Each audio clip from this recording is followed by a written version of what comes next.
Leaders అంటే ఎవరో తెలుసా? ఇన్ఫ్లుయెన్సర్స్, ప్రభావమును కలిగించేవారు. అందుకే ఈ రోజుల్లో చూడండి 21 ఉంటాడు, 23 ఉంటాడు, లేకపోతే 25 ఇన్ఫ్లుయెన్సర్స్, వరల్డ్ వైడ్ ఇన్ఫ్లుయెన్సర్స్ అని సోషల్ మీడియాలో వస్తున్నారు. వారు చెప్పింది అనేకులు వారు చెప్పింది చేస్తారు. ఈ లీడర్స్ మాట్లాడినప్పుడు విని నమ్ముతారు జనం. క్లిష్టమైన పరిస్థితుల్లో, ఈ ఇరుకులో మనము దేవుణ్ణి తెలుసుకోవాలి.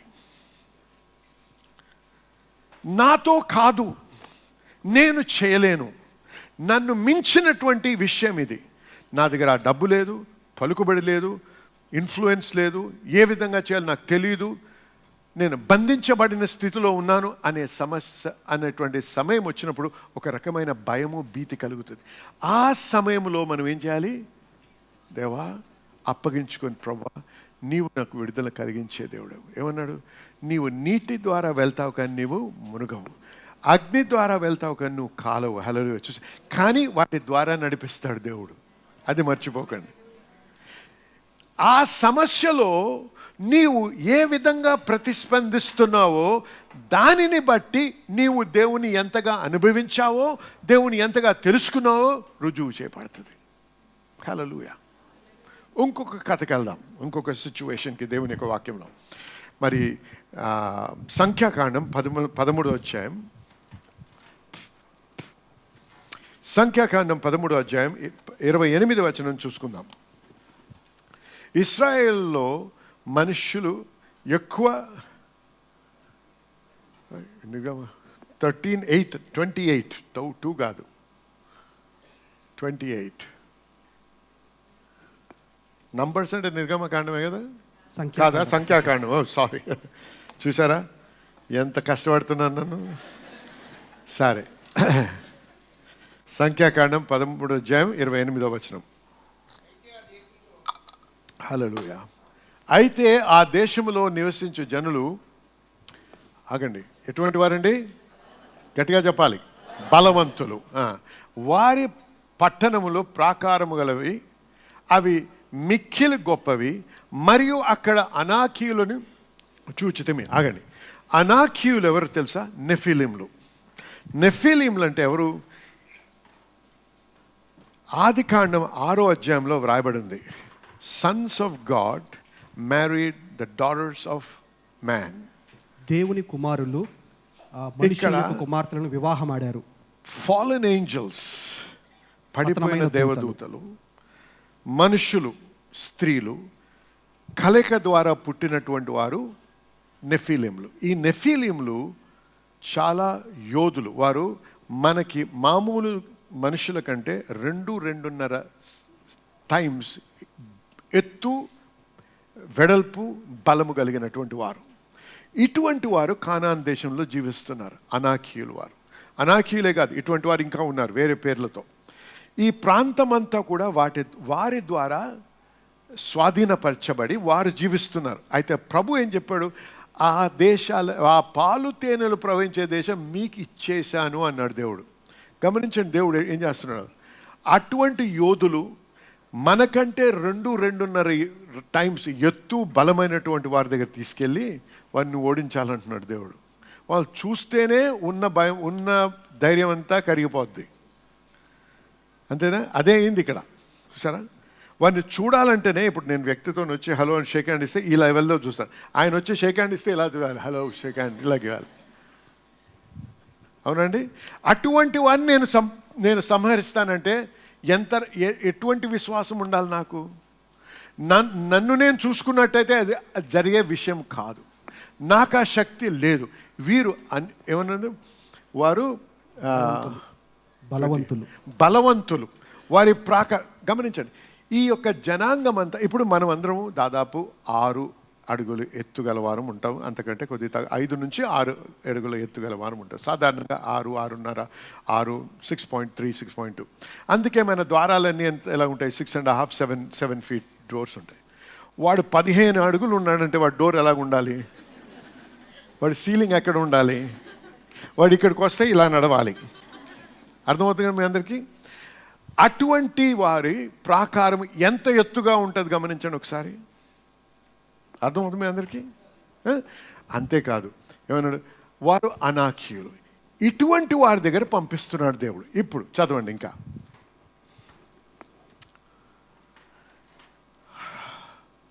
అమాలేకీయులు దక్షిణ దేశంలో నివసించుచున్నారు. అంతే చాలు. ఇక్కడ 30వ వచనం. కాలేబు మోషే ఎదుట జనులను నిమ్మళపరిచి, మోషే దగ్గర మనుషుల్ని, కాలేబు ఏం చేస్తున్నాడు, మనుషుల్ని నిమ్మలపరిచి మనము నిశ్చయముగా వెళ్ళుదాము. చూసారు కాలేబు ఎలా మాట్లాడుతున్నాడు, మనం నిశ్చయముగా వెళ్ళుదాము, దాన్ని స్వాధీనపరచుకుందాము, దాన్ని జయించుటకు మన శక్తి చాలునెను. మనం దాన్ని జయించడానికి మనకి దేవుడు ఇచ్చిన శక్తి చాలు అంటున్నాడు. హల్లెలూయా, హల్లెలూయా. కాలేబు మాట్లాడే మాటలకి, యెహోషువ మాట్లాడే మాటలకి, ఆ తక్కిన 10 వారు మాట్లాడే మాటలకి చాలా తేడా ఉంది. ఇప్పుడు అది కాలేబు ఇలా మాట్లాడితే వీరేమంటున్నారో చూడండి. 31. అయితే అతనితో కూడా పోయిన వారు, ఆ జనులు మనకంటే బలవంతులు. వారు ఏమంటున్నారంటే మనకంటే బలమైన వారు వాళ్ళు, మనము వారి మీదికి పోజాలమనిరి, వెళ్ళలేము, మనం వాళ్ళని ఓడించలేము అంటున్నారు. అర్థమవుతుంది అందరికీ? ఎందుకు? వారిని చూడగానే వారికి ఒక రకమైన భయం కలిగింది. మరియు వారు తాము సంచరించి చూచిన దేశమును గూర్చి ఇశ్రాయేలీయులతో చెడ్డ సమాచారము చెప్పి మేము సంచరించి చూచిన దేశము, ఆ దేశము తన నివాసులను భక్షించు దేశము. అంటే అక్కడికి వెళ్తే చచ్చిపోతారని చెప్తున్నాడు. దానిలో మాకు కనబడిన జనులందరూ ఉన్నత దేహులు, అక్కడ నెఫీలీయులు సంబంధులైన అనాకు వంశపు నెఫీలీయులను చూచితిమి. మా దృష్టికి మేము మిడతల వలె ఉంటిమి, వారి దృష్టికి చెప్పిన దాంట్లో ఏమీ అబద్ధము లేదు. ఫ్యాక్చువల్ రియాలిటీ అంటారు ఇంగ్లీష్లో. అంటే ఫ్యాక్ట్స్, వాస్తవంగా చెప్పిన మాటల్లో ఏమీ తప్పు లేదు, అబద్ధం లేదు. అయితే ఇక్కడ వచ్చిన ప్రాబ్లం, ఇక్కడ వచ్చిన సమస్య ఏంటంటే దేవుడు వారి బలముతో వారిని ఓడించమని లేదు, దేవుడు తన బలముతో వారిని ఓడించమంటున్నాడు. మనకొచ్చే సమస్యలు కూడా మన శక్తితో, మన జ్ఞానముతో జయించాలని దేవుడు ఎప్పుడూ ఉద్దేశించలేదు. ఆయన నీకు తోడై ఉంటాను అన్నాడు. హల్లెలూయా. తోడై ఉండడం అంటే ఏంటి? మనకు కావలసిన రిసోర్సెస్ అన్నీ కూడా ఆయన దగ్గర ఉన్నాయి, అవి ఆయన అనుగ్రహిస్తాడని. హల్లెలూయా. మనకి ఆ సమయంలో పరిష్కరించడానికి కావలసిన ఆయుధాలు కానీ, లేకపోతే ఆ జ్ఞానము కానీ, లేకపోతే ఆ రిసోర్సెస్ కానీ, లేకపోతే ఆ డబ్బు కానీ ఏది ఉండకపోవచ్చు, కానీ మనకు దేవుడు తోడై ఉన్నాడు. ఆ నమ్మకం ఎప్పుడు ఏర్పడుతుంది? ఎప్పుడైతే నువ్వు దేవుని అనుభవిస్తావో. అర్థమవుతుంది అందరికీ? అనుభవపూర్వకమైనటువంటి అనుబంధము అందుకే చాలా ప్రాముఖ్యం. సమస్య రాగానే చేతులు పైకెత్తి దేవుణ్ణి దూషించి, దేవుణ్ణి ప్రశ్నించేవారు దేవుని గురించి తెలుసుకున్నవారు కానీ దేవుని అనుభవించిన వారు కాదు. అటువంటి వారు అనేకుల సంఘాల్లో ఉన్నారు. అందుకే వారికి ప్రార్థన అంటే ఇష్టం ఉండదు, బైబిల్ చదవడం అంటే అసలే ఇష్టం ఉండదు. సంఘం 11 గంటలకు మొదలవుతుందంటే 12:30కు వస్తారు. ఎందుకంటే దేవుని పట్ల ఆశ ఉండదు. హల్లెలూయా చెప్పండి. లేటుగా వచ్చేవారు కూడా హల్లెలూయా చెప్పండి. మీతోనే మాట్లాడతాం. ఎందుకంటే మన హృదయము దేవుడు మన క్రియల కంటే ముందు మన హృదయాన్ని గమనిస్తాడు దేవుడు. ఏ హృదయముతో నువ్వు ఆ క్రియ జరిగిస్తున్నావు దానిని బట్టి నీకు దేవుడు రివార్డ్ ఇస్తాడు. అంటే రివార్డ్ అంటే ప్రతిఫలం ఇస్తాడు. అర్థమైంది మీ అందరికీ? క్రియ కూడా చాలా ప్రాముఖ్యం, కానీ ఏ హృదయంతో నువ్వు ఆ క్రియను జరిపిస్తున్నావో దేవుడు గమనిస్తాడు. దేవుడు ఒక్కడికే నీ హృదయంలో ఏముందో తెలుసుకోగలడు. నీకు తెలుసు, నీ దేవునికి తెలుసు, ఇంకెవరికి తెలియకపోవచ్చు. హల్లెలూయా చెప్పాలి. చూసారా, వీరేమంటున్నారు? ఇది కాదు నాయన, మనం వెళ్ళామంటే మనం సస్తాము, మనం అనవసరంగా మనం మరణాన్ని కోరుతున్నాం. ఆగండి, ఎవరండి ఇది మాట్లాడేవారు? నాయకులు.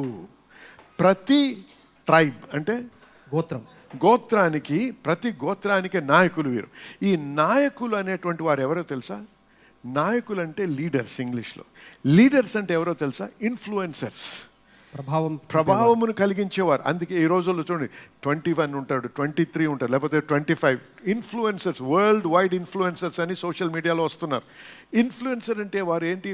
వారు చెప్పింది అనేకులు వారు చెప్పింది చేస్తారు.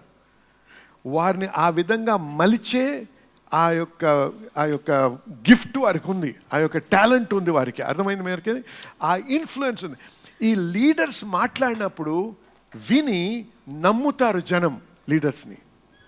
హల్లెలూయా. గమనిస్తున్నారా? లీడర్స్ అనేవారు ఏదో మాట్లాడారు. లీడర్స్ అనేది మాట్లాడినప్పుడు జనులు వారిని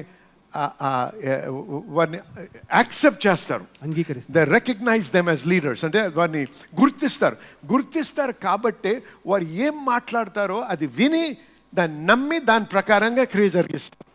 ఈ 10 మంది నాయకులు గమనించండి, ఈ ఒక్కడికి కూడా దేవునితో అనుబంధం లేదు.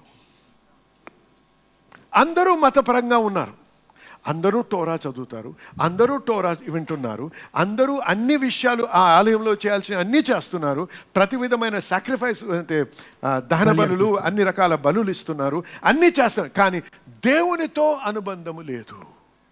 కానీ దేవుడు ఒక మాట అన్నాడు, కేలెబ్ అండ్ జాషువా గురించి మాట్లాడు, they have a different spirit అని ఉంది వాక్యంలో. వారికి మరొక ఆత్మ ఉంది. వారు కూడా నాయకులు. ఈ నాయకులు ఎలా మాట్లాడుతారు? ఇప్పుడే వెళ్దాము, వారిని ధ్వంసం చేద్దాం అన్నాడు, మనము జయించగలము అంటున్నాడు.